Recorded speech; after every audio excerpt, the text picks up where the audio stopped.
우리 옆에 분들과 이렇게 인사 한번 해볼까요? 잘 오셨습니다. 우리 한 번 더 인사해 볼까요? 큰 은혜 받는 시간이 되기를 원합니다. 네, 오늘도 주님을 사랑하고 또 주님을 사모하는 마음으로 금요 기도회, 새로 고침 기도회 자리로 나오신 사랑하는 성도 여러분을 진심으로 환영합니다. 이 밤에 하나님께서 우리에게 임재하시어 큰 은혜를 베풀어 주실 줄로 믿습니다. 이 시간에는 새로 고침이라는 제목으로 말씀을 전하도록 하겠습니다. 우리는 계속해서 새로 고침이라는 기도회를 진행하고 있습니다. 그 취지가 이제 2월 한 달을 새로 고침을 삼아서 3월에 맞이할 새로운 학기를 잘 준비하자라는 마음으로 진행을 하고 있습니다.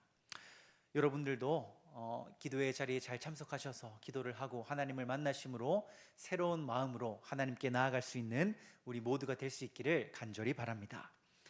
우리가 함께 계속해서 살펴보는 이 레위기에는 하나님께서 이스라엘에게 명령하신 5가지의 제사가 기록이 되어 있다고 말씀을 드렸습니다. 그것이 무엇이었습니까?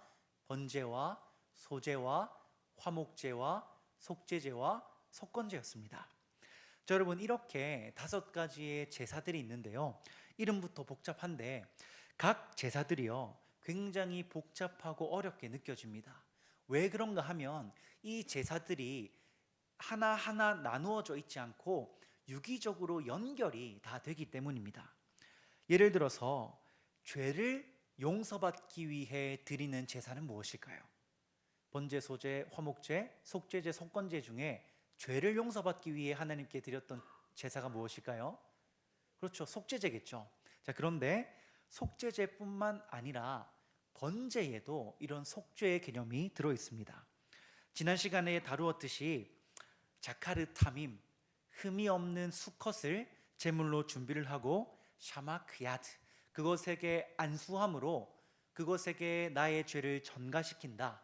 그리고 그것을 번제물로 하나님께 올려드림으로 나의 죄를 속죄한다 라는 개념이 이 번제에도 들어 있었습니다.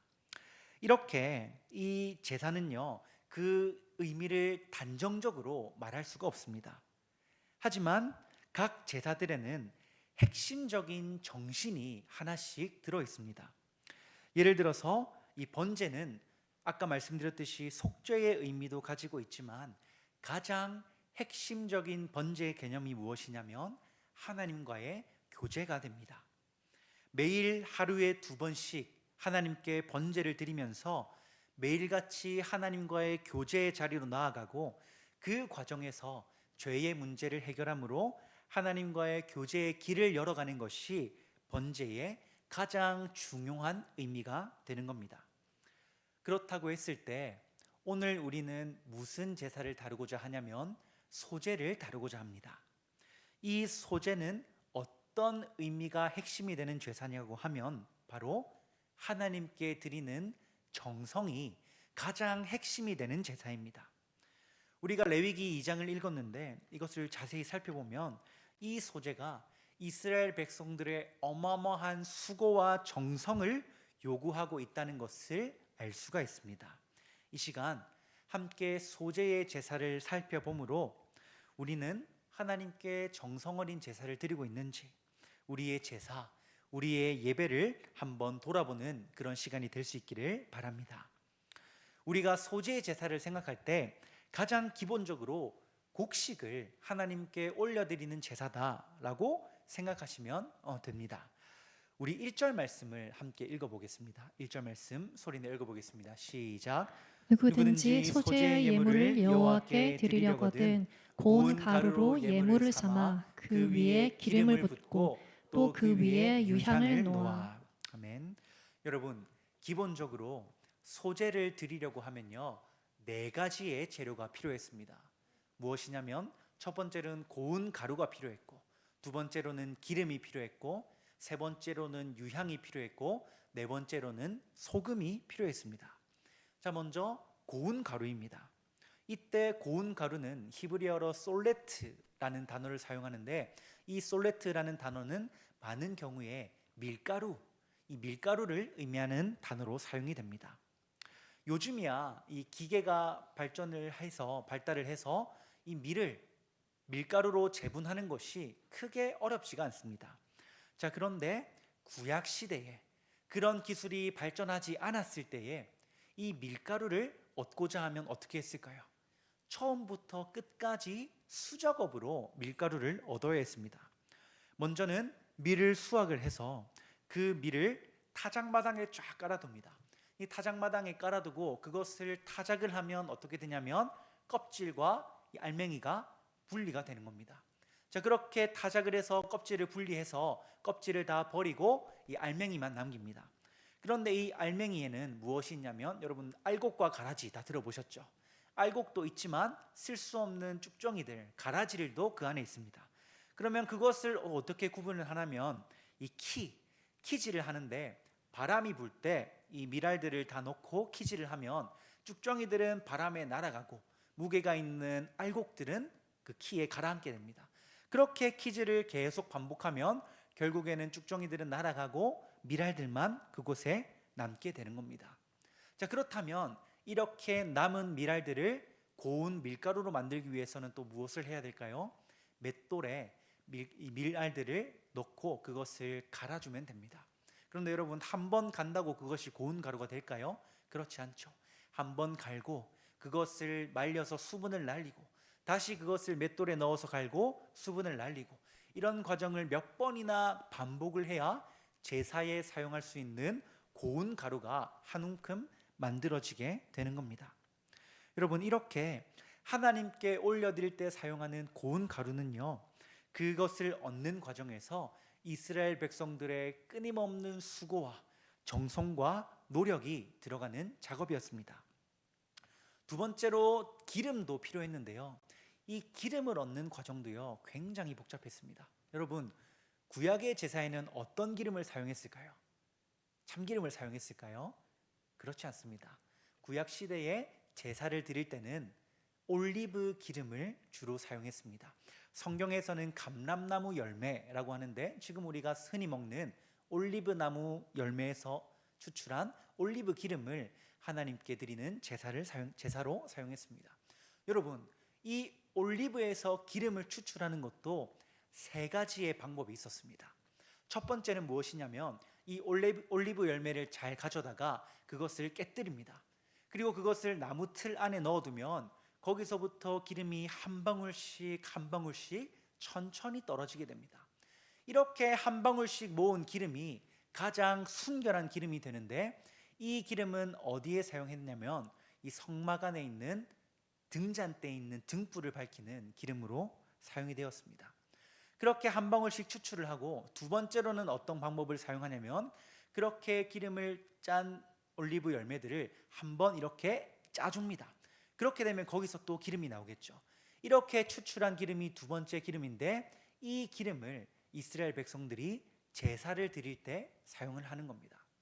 그리고 세 번째로, 마지막으로, 그러고 남은 올리브 열매를 이렇게 갈아주면 기름이 나오게 되는데, 이때의 기름은 이스라엘 백성들이 일상생활에서 사용하는 기름으로 사용을 되는 겁니다. 이렇게 이스라엘 백성들이 제사에서 사용할 기름을 얻기 위해서는 가장 먼저 순결한 기름이 다 뽑힐 때까지 기다리고, 올리브 열매를 짜는 과정을 거쳐서 하나님께 드리는 제사에 사용될 기름을 얻을 수가 있었던 겁니다.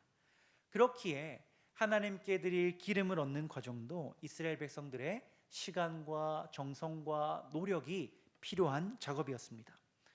세 번째로 필요한 제물은 유향이었는데요, 이 유향은요, 애석하게도 이스라엘 백성들이 직접 구할 수가 없었습니다. 이 유향은 보스웰리아라는 유향나무에 이 껍질에 상처를 내면 거기서 진액이 나오게 되는데, 이것이 공기와 만나면 굳게 됩니다.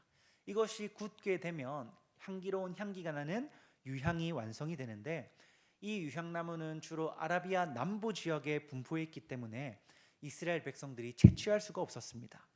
그렇다면 이것을 어떻게 구할 수가 있었냐면, 다른 민족들과의 교역을 통해 구할 수가 있었는데, 이 유향을 얻는 데에도 많은 시간이 필요하고 수량이 굉장히 제한적이었기 때문에 값이 굉장히 비쌌습니다. 그래서 고대 근동시대의 문헌들을 살펴보면 이 유향의 가격이 무엇과 비슷했냐면 금과 비슷했습니다. 여러분, 동방 박사들이 예수님을 만날 때 세 가지의 예물을 가지고 가죠. 그것이 무엇이었습니까? 황금과 유향과 몰약이었죠. 귀한 것을 예수님께 가져갔지 않겠습니까? 이때 유향이 포함되는데 이 금과 같은 가치를 지닌 것이 이 유향이었습니다. 그렇다면 이스라엘 백성들은 이 귀한 유향을 어떻게 구했을까요? 1차적으로는 그들이 출애굽을 할 때 은금 패물과 의복들을 애굽에서 가져옵니다. 이때 애굽에서 사용되는 유향을 가지고 왔을 가능성이 있고, 이후에는 타 민족들과 교류를 통해 얻을 수 있었는데 이 가격이 말씀드렸듯이 황금에 비견되는 가격이기 때문에 소재에 사용되는 유향을 구하는 것은 이스라엘 백성들이 그들이 가지고 있는 값진 것을 내어드린다라는 정성이 필요했던 겁니다. 마지막으로 소금이 필요했는데 이 소금은 그래도 다른 재료들에 비하면 비교적 수월하게 얻을 수가 있었습니다. 이스라엘 백성들이 광야 생활을 할 때에 이 홍해와 사해를 지나다녔는데 이 이동 경로상에서 자연스럽게 소금을 채취할 수가 있었습니다. 염분이 많은 지역에서 결정화된 소금을 긁어서 사용할 수도 있고, 염분을 증발시켜서 소금을 얻을 수도 있었습니다. 이렇게 소금 또한 비교적 쉬웠다고 하지만 이스라엘 백성들의 노력과 노동을 통해서 얻을 수가 있었던 겁니다. 자, 이렇게 하나님께 소제를 드릴 때에는 네 가지의 재료, 무엇입니까? 고운 가루, 기름, 유향, 소금이 필요했는데 이 재료는 그것을 얻기 위해서 적지 않은 시간과 노동력과 그리고 비싼 값을 하나님께 드려야 했습니다. 자, 여러분, 그런데요, 이 소재를요 이스라엘 백성들이 언제 그리고 몇 번을 드려야 했을까요? 이렇게 구하기가 힘든 재료들을 사용하다 보니까 그렇게 자주 아마 드릴 수는 없었겠죠? 그렇지가 않습니다. 여러분, 이 소재는요 언제 드리는 제사였냐면 단독으로는 잘 드리지 않았는데 번제를 드릴 때나 화목제를 드릴 때 이 소재를 반드시 함께 드려야 했습니다.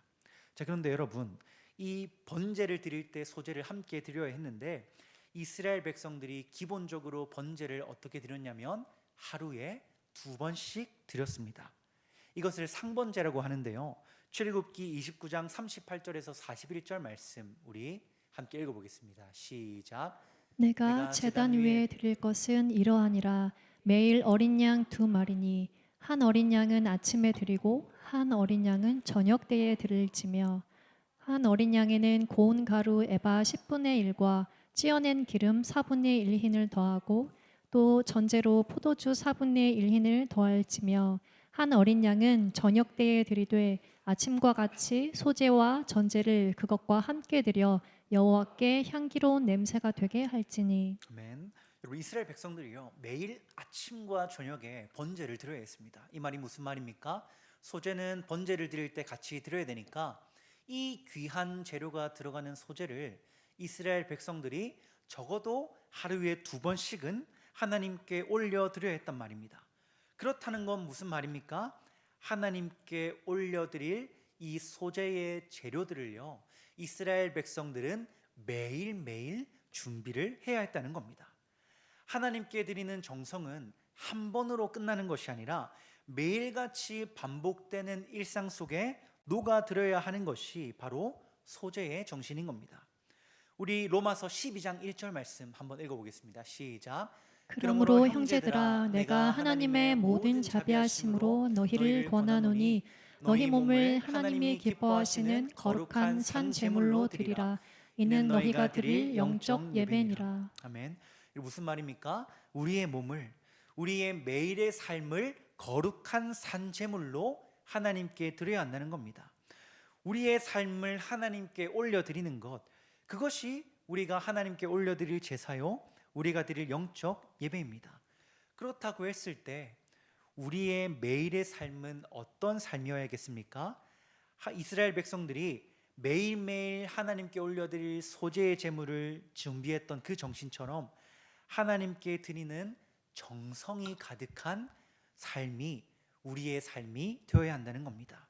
매일 고운 가루를 준비하고 매일 기름을 짜고 나의 소중한 것을 들여 유향을 구매하고 소금을 준비하는 그 시간과 정성과 노력이 우리의 매일의 삶에 가득해야 한다는 겁니다. 그렇다고 했을 때 여러분, 여러분의 하루 속에 하나님을 위한 시간은 얼마나 됩니까? 여러분은 하나님을 위해 매일의 삶 속에서 무엇을 드리고 계십니까? 우리의 정체성에 대해서 한번 이야기를 해보겠습니다. 여러분, 가수는 기본적으로 무엇을 하는 사람입니까? 노래하고 춤을 추는 사람이죠. 노래를 제대로 하지 못하고 춤을 제대로 추지 못하는 사람이 가수라고 하기에는 무리가 있을 겁니다. 자, 그러면 피아니스트는 뭘 하는 사람입니까? 피아노를 치는 사람이죠. 피아노를 잘 못 치는 사람을 피아니스트라고 할 수 있을까요? 그렇지가 않겠죠. 그럼 축구 선수는요? 축구를 잘 하는 사람이겠죠. 가수는 매일같이 노래를 연습해야 하고, 피아니스트는 매일같이 피아노를 연습하고, 축구 선수는 매일같이 축구를 연습을 해야 됩니다. 그렇다고 했을 때 그리스도인은 어떤 사람입니까? 그리스도인이 어떤 사람입니까?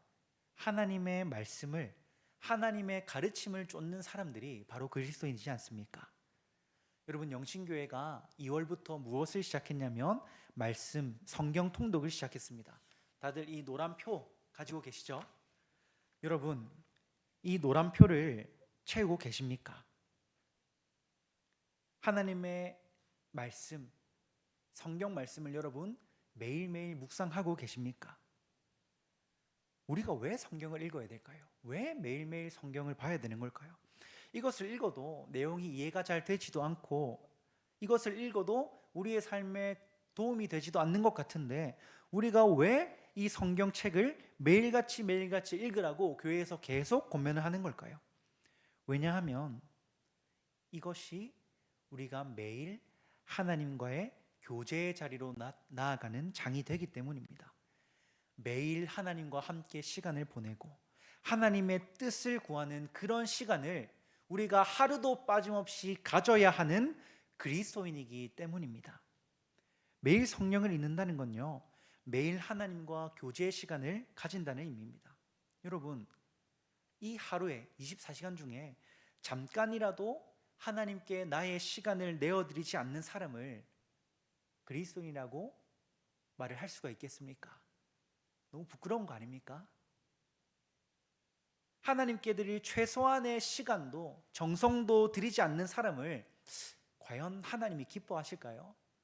저는 잘 모르겠습니다. 사랑하는 영신교회 성도 여러분, 우리 하나님께 정성을 올려드리는 그리스도인이 되었으면 좋겠습니다. 이스라엘 백성들이 소재의 제사를 드리기 위해 매일같이 가루를 만들고 기름을 짜고 유향을 준비하고 소금을 채취했듯이, 우리도 하나님께 우리가 드릴 수 있는 가장 작은 것, 우리의 시간을, 우리의 노력을, 우리의 정성을 하나님께 드리는 거룩한 하나님의 백성이 될 수 있기를 간절히 바랍니다. 여러분, 이렇게 하나님께 소재를 드릴 때는요 4가지의 제물이 필요했습니다. 하지만 반대로 이 소재를 드릴 때 절대로 첨가해서는 안 될 2가지의 재료가 있었습니다.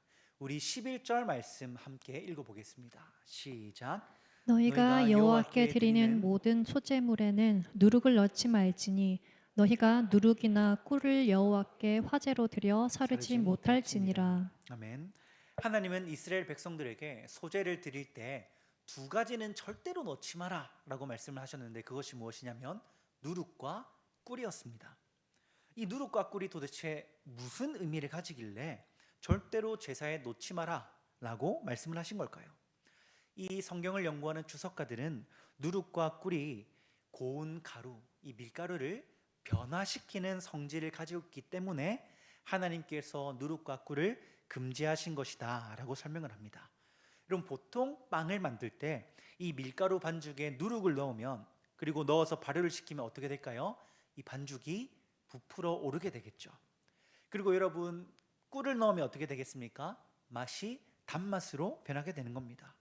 그렇기 때문에 누룩과 꿀은 모두 밀가루의 성질을 변화시키는 특징을 가지게 되는 겁니다. 하나는 모양과 상태를 변화시키고 하나는 맛을 변화시킵니다.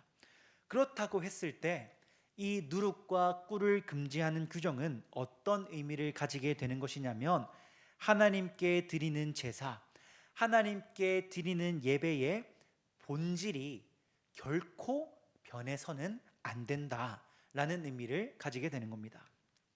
자, 여러분, 제가 옛날부터요 한 가지의 컴플렉스가 있었습니다. 그것이 무엇이냐면 어깨가 너무 좁다는 거였습니다. 지금도 보시기에 좀 그렇게 넓지는 않죠.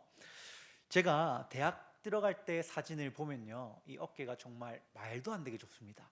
이해를 돕기 위해서 사진을 준비하라고 했다가 너무 심각해가지고 부끄러워서 준비는 하지 못했는데 정말 한 뼘도 안 되는 어깨를 제가 가지고 있었습니다. 그래서 제가 이 컴플렉스를 극복하고자 대학에 들어가서 정말 열심히 운동을 했습니다. 헬스를 끊어가지고 정말 열심히 어깨 운동을 한 결과 그래도 이전보다는 그래도 다부진 그런 몸을 가지게 되었습니다. 뭐 보기에 그렇게 부족함이 있지는 않죠, 여러분. 감사합니다. 그렇게 여러분 제가 컴플렉스를 나름 극복을 했는데요. 제가 운동을 할 때요, 누구한테 배운 적이 없이 그냥 인터넷에 검색해가지고 이렇게 하면 되는구나 했습니다. PT 받아야 되는데 여러분 대학생 때 돈이 어디 있겠습니까? 그래가지고 그냥 어깨너머로 주워들면서 운동을 열심히 했는데 그러다 보니 이 바르지 않은 자세로 제가 운동을 열심히 한 겁니다. 근데 어깨에 컴플렉스가 있다 보니 많은 시간을 어깨 운동에 투자를 했는데 바르지 않은 자세로 어깨 운동을 계속하다 보니까 어떻게 되었겠습니까? 나중에는 이 어깨가 빠져버리더라고요. 지금도 이 어깨를 돌리면 어깨에서 뚜둑뚜둑하고 소리가 납니다. 자, 여러분, 운동을 하는 게 좋은 겁니까? 안 좋은 겁니까? 당연히 좋은 거죠. 운동을 하면 체력도 올라가고 몸도 좋아집니다. 자, 그런데 여러분, 제대로 되지 않은 자세로, 잘못된 자세로 운동을 계속하는 건 좋은 겁니까? 안 좋은 겁니까? 결코 좋지 않은 겁니다. 오히려 그것은 건강을 망치게 되는 거죠.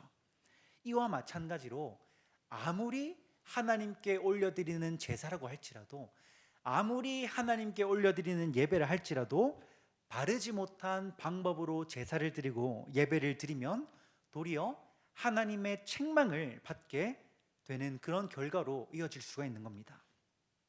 누룩과 꿀을 넣지 말라는 규정은, 제사, 예배의 본질이 변해서는 안 된다는 규정은 바로 이런 의미를 가지게 되는 겁니다.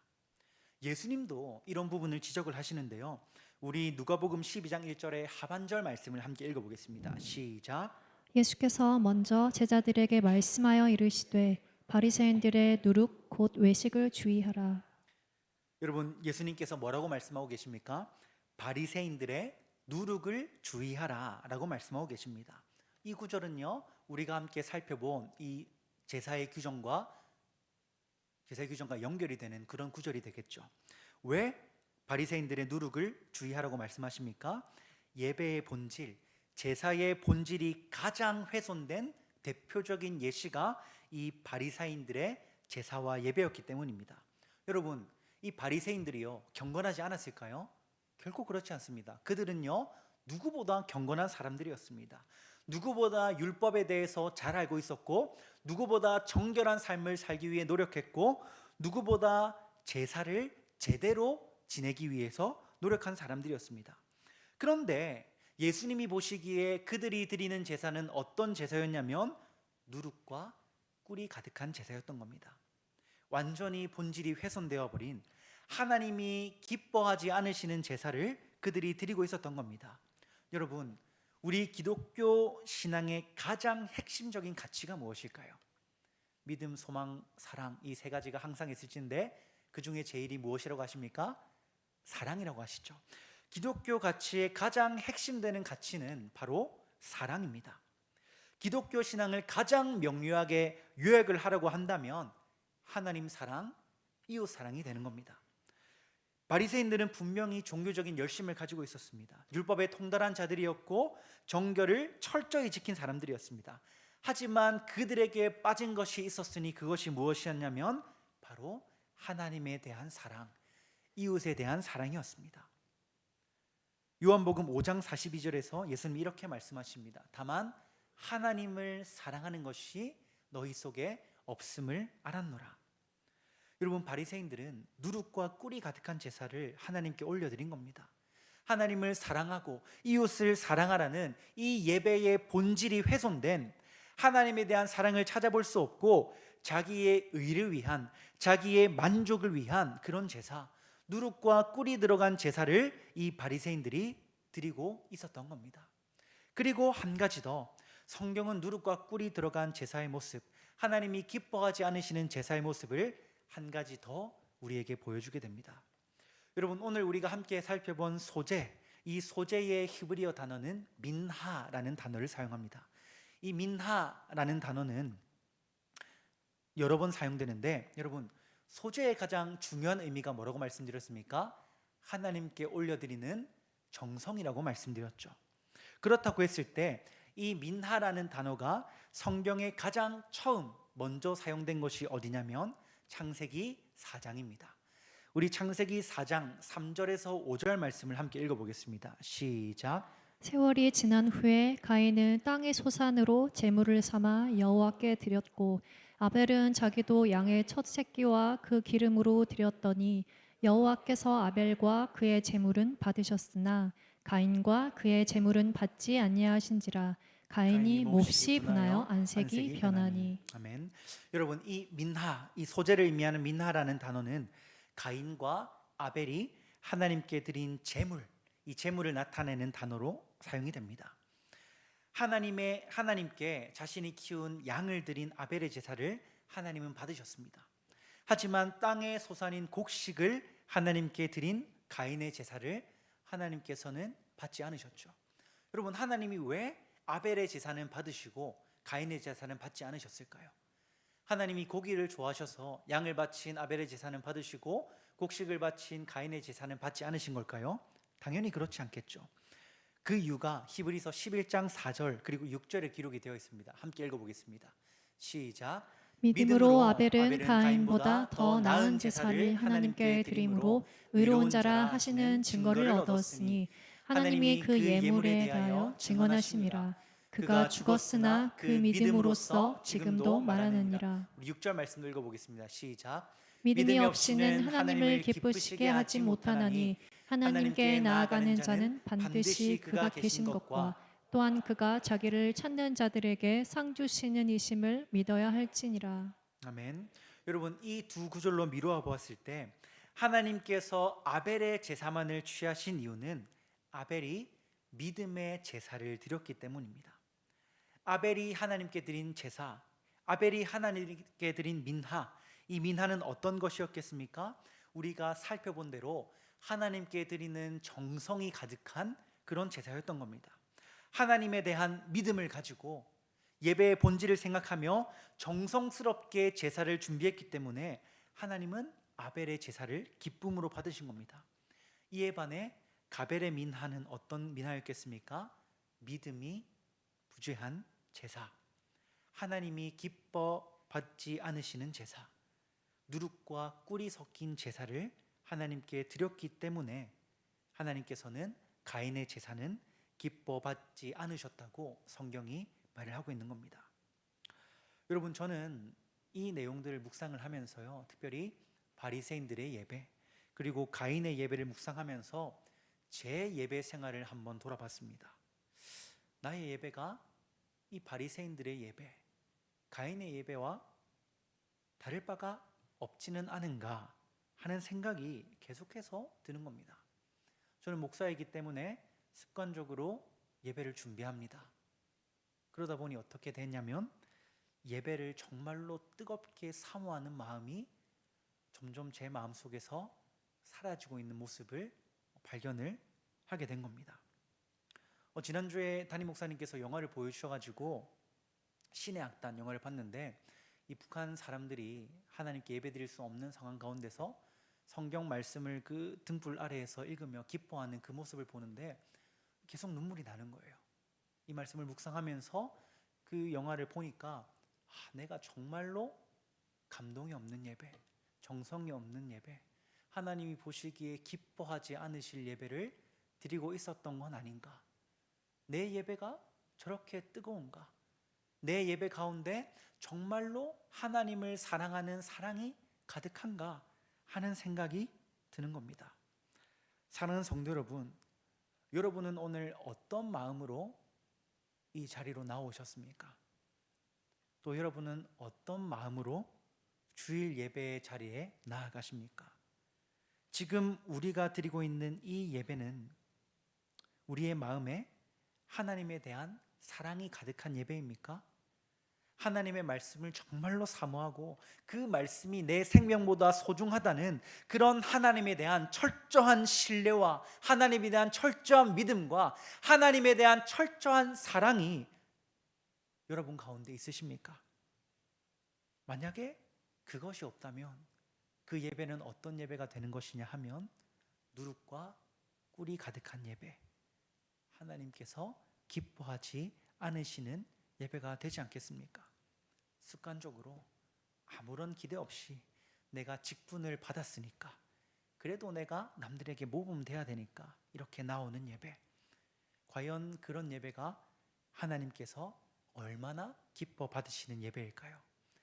사랑하는 우리 영신교회 성도 여러분, 바라기는 누룩과 꿀을 제거한 그런 예배를 드리는 우리가 꼭 되기를 주님의 이름으로 축원합니다. 예배의 본질이 무엇입니까? 하나님에 대한 사랑입니다. 하나님의 말씀에 대한 사모함, 그것이 가득한 예배를 하나님께 우리가 올려드려야 되지 않겠습니까?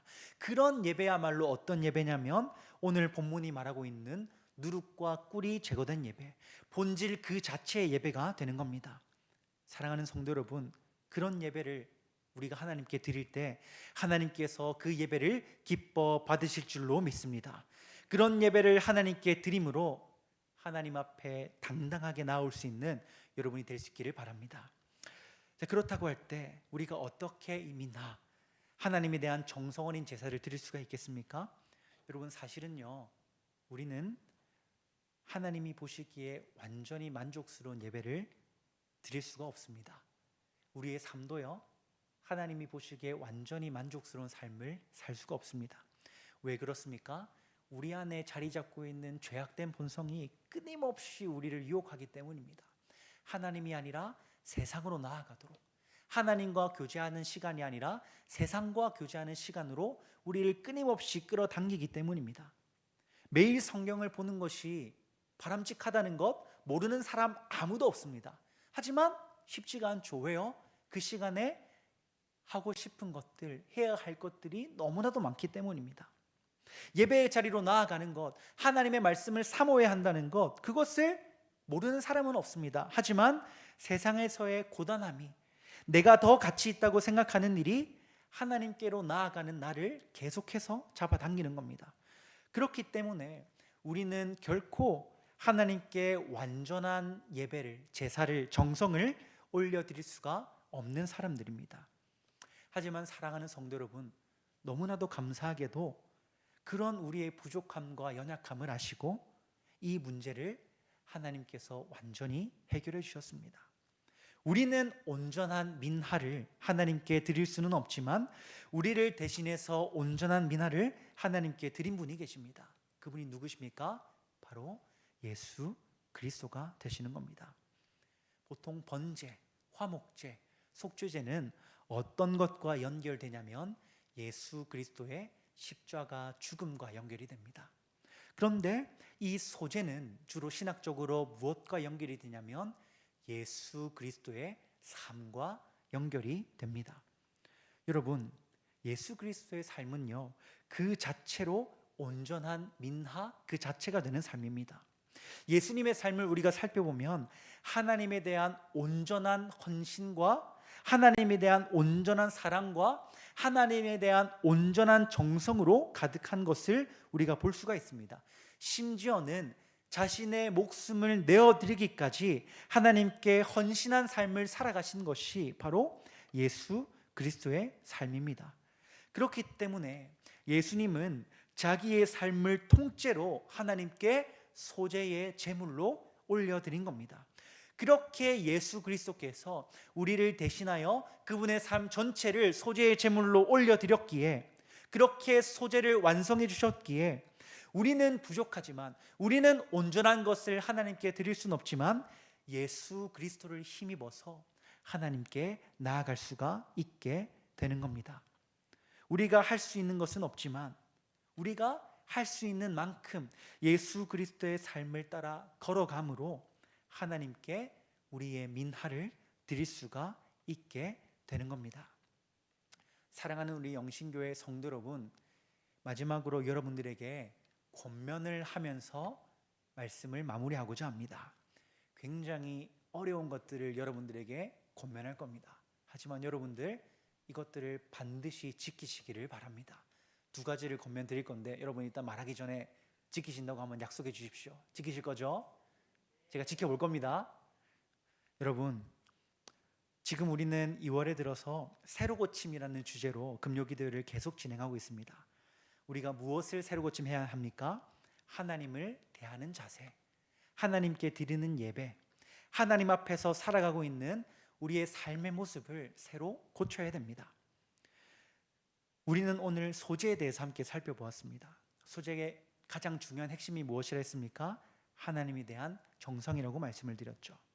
그렇다면 오늘 여러분들이 들은 말씀을 기억하심으로 우리의 삶과 우리의 예배가 하나님에 대한 정성이 가득한 모습으로 완전히 새로 고침되기를 바랍니다. 두 가지의 권면을 드리겠습니다. 첫 번째로 여러분, 매일 성경 말씀을 읽읍시다. 정말 제발 성경 말씀을 읽읍시다. 여러분, 사실 이건 당연히 우리가 해야 되는 거 아닙니까? 우린 그리스도인인데 당연히 매일 하나님과 교제하며 성경 말씀을 읽어야 되지 않겠습니까? 여러분, 매일의 일상 속에서 잠깐이라도 시간을 내어 하나님께 나의 시간과 정성을 내어드림으로 하나님과 교제하며 하나님의 뜻을 발견해가는 여러분들이 될 수 있기를 간절히 바랍니다. 제가 여러분들 이 표 한 번씩 다 확인할 겁니다. 꼭 다 하셔가지고 제출하시기를 바랍니다. 자, 두 번째로 우리 교회 표 한번 읽어보겠습니다. 시작. 복음을 쉬지 않고 전하는 교회. 여러분 숨이 턱 막히시죠? 그럼에도 불구하고 우리가 복음을 쉬지 않고 전해야 되지 않겠습니까? 그런데 여러분, 우리가 복음을 다른 사람에게 전하기 위해서는 먼저 우리 교회 예배부터 변해야 되지 않겠습니까? 여러분, 옆자리 한번 보십시오. 빈자리가 많습니까? 적습니까? 굉장히 많지요. 여러분들, 바라기는 여러분들이 이번 주에 꼭 전도를 했으면 좋겠는데, 누구를 전도했으면 좋겠냐면 여러분들 작은 교회원들, 여러분들과 함께 신앙생활 하는 분들, 그분들을 다음 주 금요 기도회 자리로 한번 초대해 보십시오. 여러분, 다음 주에는요, 정말 대한민국에서 가장 뜨거운 설교를 하시는 명설교자가 설교를 하십니다. 누구십니까? 우리 탄희 목사님이 마지막 새로 고친 기도회를 인도해 주십니다. 여러분, 목사님이 얼마나 열심히 준비하시는지 여러분은 모르실 겁니다. 지금 흰머리가 늘어가시면서 이 새로 고친 기도회를 위해 밤낮 없이 기도하면서 준비하고 계십니다. 그러니 여러분, 그 은혜를 어찌 우리만 누릴 수 있겠습니까? 두 번째 권면입니다. 다음 주에 새로 고친 기도회 자리로 여러분들과 함께 신앙생활하고 있는 작은 교회원들을 꼭 한 명씩 전도합시다. 여러분, 그건 제가 뒤에서 볼 수가 있습니다. 여기 온 분들 제가 한 분씩 다 봐놨으니까 다음 주에는 옆에 한 분씩 손 잡고 와가지고, 여러분, 우리가 먼저 뜨겁게 예배를 드려야, 우리의 예배가 정말 그렇게 뜨거워야 이 은혜를 다른 사람들에게 흘려보낼 수가 있지 않겠습니까? 그러니 여러분 옆에 있는 작은 교회원들을 금요기도의 자리로 초대하는 여러분들이 될 수 있기를 간절히 바랍니다. 사랑하는 성도 여러분, 그렇게 우리가 함께 모여서 성경을 읽고 하나님께 예배를 드리며 하나님의 말씀을 사모할 때, 그때에 하나님께서 우리가 드리는 예배를 정말로 기뻐하시며 받으실 줄로 믿습니다. 그런 민하, 하나님께 정성 어린 제사를 드리는 우리 모두가 되기를 간절히 바랍니다. 매일 조금씩이라도 시간을 내어 하나님께 우리의 정성을 올려드립시다. 말을 꺼내는 것이 어렵겠지만 교우들에게 예배의 자리로 나올 것을 권면함으로 은혜의 풍성함을 함께 누립시다. 그로 말미암아 여러분의 삶이 민하의 삶, 하나님께 드리는 정성이 풍성한 삶을 살아갈 수 있는 우리 모두가 될 수 있기를 주님의 이름으로 축복합니다. 이 시간 들은 말씀을 기억하면서 함께 찬양했으면 좋겠습니다. 우리 찬양할 때에 주님 말씀하시면 찬양을 할 텐데요, 우리 가사를 묵상하심으로 하나님께서 나에게 이런 말씀을 주셨으니 주님께서 내게 이렇게 말씀하시면 내가 순종하겠습니다 라는 마음으로 함께 하나님께 찬양하도록 하겠습니다. 주님 말씀하시면 주님 말씀하시면 내가 나가리라. 주님 뜻이 아니면 내가 멈춰서리라. 나의 가고 서는 것 주님 뜻에 있으니 오 주님 나를 이끌소서. 우리 처음부터 한 번 더 고백하겠습니다. 주님 말씀하시면 주님 말씀하시면 내가 나아가기를 원합니다. 내가 나가리라. 주님의 뜻이 아니면 주님 뜻이 아니면 내가 멈춰서겠습니다. 내가 멈춰서리라. 나의 가고 서는 것 주님 뜻에 있으니 오 주님 나를 이끌소서. 뜻하신 그곳에 뜻하신 그곳에 나 있기 원합니다. 이끄시는 대로 순종하며 살리니 연약한 내 영혼 통하여 일하소서. 주님 나라와 그 뜻을 위하여